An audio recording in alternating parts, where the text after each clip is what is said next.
தேவ நாமத்துக்கு மகிமைக்காக உங்களை எடுத்து உருவாக்கப்படுகிற இடம். யார் ஒருவர் தேவ சமூகத்தை விரும்பி வாசம் பண்ணுகிறாங்களோ, எப்போதும் தேவனோடு சஞ்சரிக்க ஒப்பு கொடுக்கிறார்களோ, அவர்கள் உருவாக்கப்படுகிறதை வேதம் காட்டி கொடுக்கிறது. அவர்களுக்கு தேவனுடைய கண்களில் கிருபை கிடைக்கிறது, தயவு கிடைக்கிறது. தேவனுடைய வேலையில் அவர்களும் ஒரு பங்குதாரர்களாக இருக்காங்க. யோசித்து பாருங்க. நீங்க தேவ சமூகத்தில் நின்ன யோசுவா ஒரு சிறந்த தலைவனாக மாறினான். தேவ சமூகத்தில் நின்ற எஸ்ரா ஒரு சிறந்த ஆசாரியனாய் மாறினான். தேவ சமூகத்தில் நின்ற எஸ்ரா ஒரு நல்ல வேத பண்டிதனாக மாறினான். தேவ சமூகத்தில் நின்ன தாவீது ஒரு நல்ல சிறந்த துதி ஆராதனை நடத்துகிற வீரனாக மாறினான். தேவ சமூகத்தில் நின்ற அதே தாவீது சிறந்த ராஜாவாக மாறினான். கர்த்தருடைய இருதயத்துக்கு ஏற்ற தாசனாய் மாறினான்.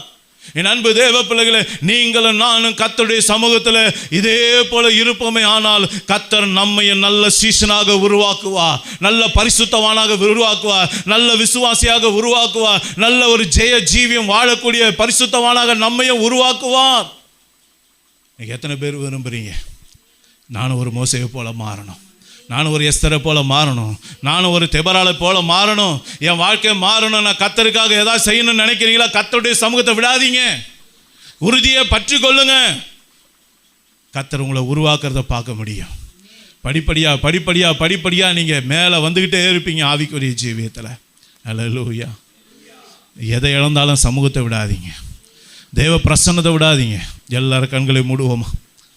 என் அன்பு தேவ பிள்ளைகளே, எனக்கு தேவ சமூகம் ஏன் அவசியம்? சபை கூடுதல் ஏன் அவசியம்? ஏன் ஆண்டவர் சொல்றார் சபை கூடுதலை அநேகர் விட்டு விடுகிறது போல நீங்கள் விட்டு விடாதிருங்கள் என்று புத்தி சொல்லுகிறேன் என்று சொல்லி அருமையான பவுல் மூலமாக ஏன் தேவன் ஒரு எச்சரிப்பு கொடுக்கிறார்? ஏனென்றால் சபை கூடுதலிலே தேவன் இருக்கிறார், தேவன் உலாவிக் கொண்டு இருக்கிறார். அந்த இடத்துல தேவன் பேசுகிறவராய் இருக்கிறார்.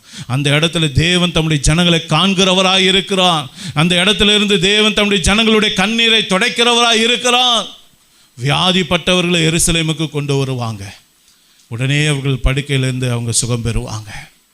என் அன்பு தேவ பிள்ளையே, நீ கர்த்தருடைய சமூகத்தை எப்படி அறிந்திருக்கிறார்? சாதாரணமாக ஒரு பிரேயர் நடக்கிற இடம் நினச்சிக்கிட்டு இருக்கியா? இல்லை இது தேவன் வாசம் பண்ணுகிற இடம் நினைக்கிறியா?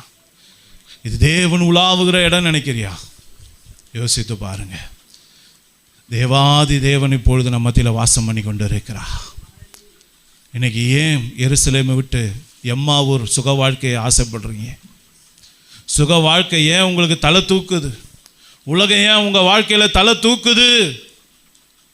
ஆனால் பேசுறது வசனம், வாயில வசனம், உள்ளமோ தூரமாக இருக்கு.